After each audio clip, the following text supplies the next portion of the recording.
Ассалаумағалейкум қыздар. Бүгін біз сіздермен өте дәмді үй жағдайында жасалатын донер дайындайтын боламыз.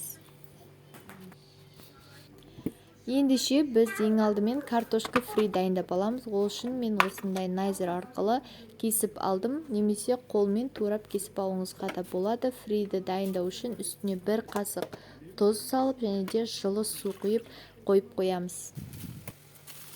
Мен сіздерге лайфхак болсын. Осындай куриный фаршты алып, оған тұз, бұрыш, чеснок, өзіңіздің қалауыңызша дәмдеушілерді қосып, оны котлет етіп қуырып аламыз. Үлкен-үлкен котлеттер жасаймыз бұдан.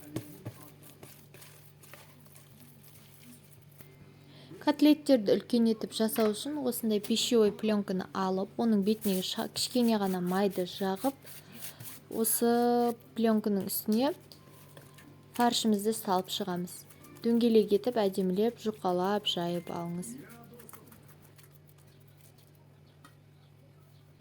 Ары қарай қызып тұрған табамызға дайындап алған котлетімізді осылай салып, екі жағын бірдей етіп қуырып аламыз.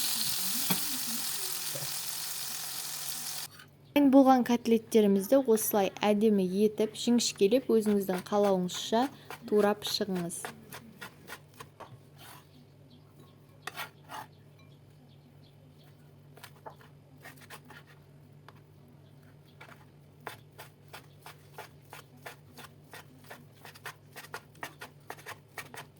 Мінеки котлеттерімізді турап алдық, фриімізді қуырып алдық. Енді көкөністерге көшеміз. Ең алдымен қиярды жіңішке етіп турап аламыз.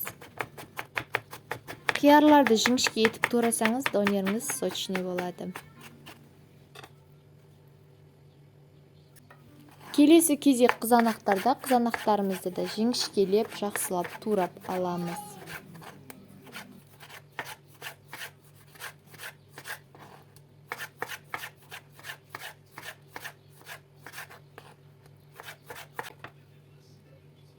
Егер сізге пиязбен ұнайтын болса, пияз салсаңыз болады, ұнамайтын болса, салмай-ақ қоюыңызға да болады.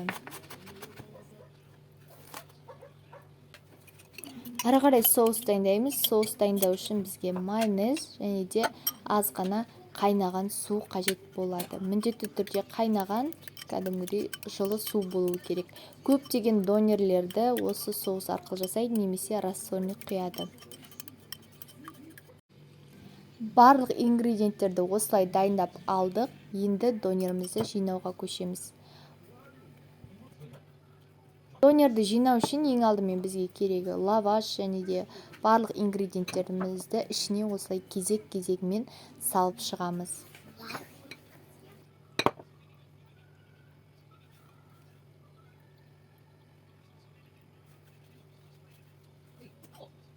Барлық көкөністерімізді салып алғаннан кейін үстіне соусты жақсылап құйып шығамыз.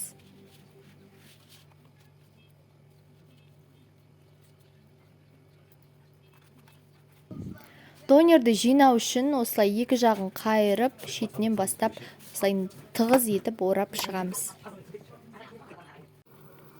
Менен тағы да бір лайфхак болсын. Осындай бленницаны алып, дайын болған донерімізді пісіріп аламыз.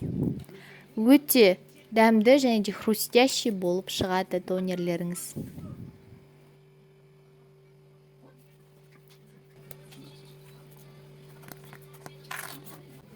Енді дайын болған донерімізді кесіп көрейік.